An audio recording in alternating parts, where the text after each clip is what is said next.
What I want to show you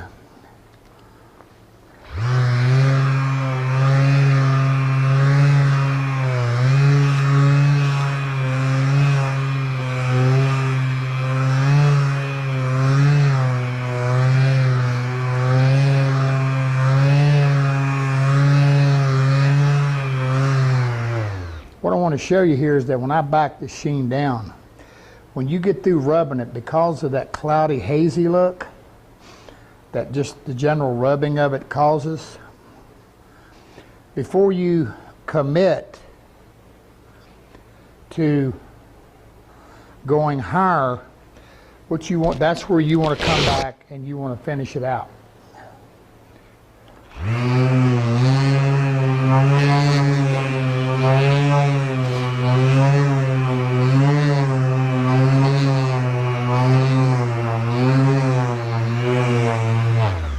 Because once you use the finisher's glaze on it, or the swirl remover, it's going to pick your sheen up. You're going to get more sheen. Now that's a nice satin sheen right there.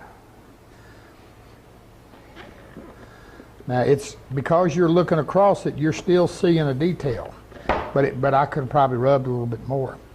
And one of my favorites is a product called ZYMOL, and it's a detail. It's all silicone free and whatever. Again, it's made for new car finishes. You can Google it. You can get it online. It's not super expensive, and I think I found this at an AutoZone.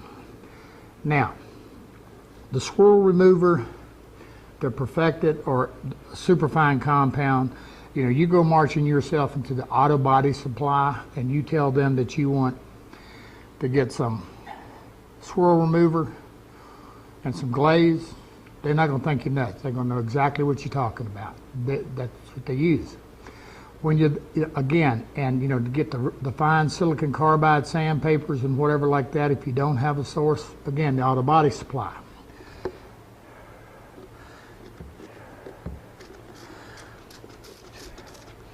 I don't like to put wax on a, again, this stuff, it just makes a nice little, it cleans it up, clarifies the surface, and gets rid of the swirls. Now you can use all of this by hand as well, but using the random orbit and the really helps a lot. There's a little satin for you. Now,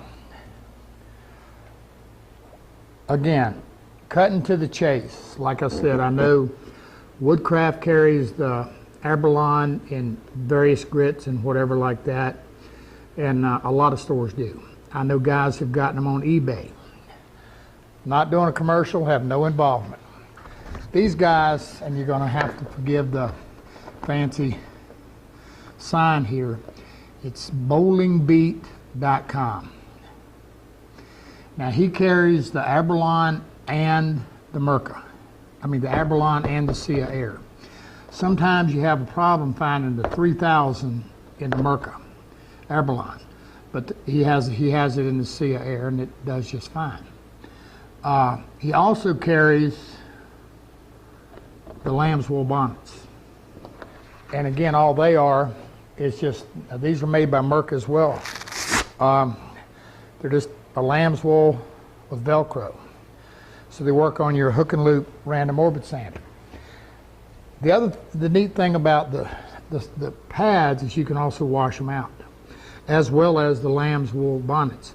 You know, as soon as we get off camera, we'll wash you can see where they're kind of fuzzy here. These things have been washed dozens of times. You just wash them out real good, let them dry, and they're ready to go again. So that's the way we rub out a finish. But again, experiment a little bit with your grits, but be sure that you stop and do the final finish.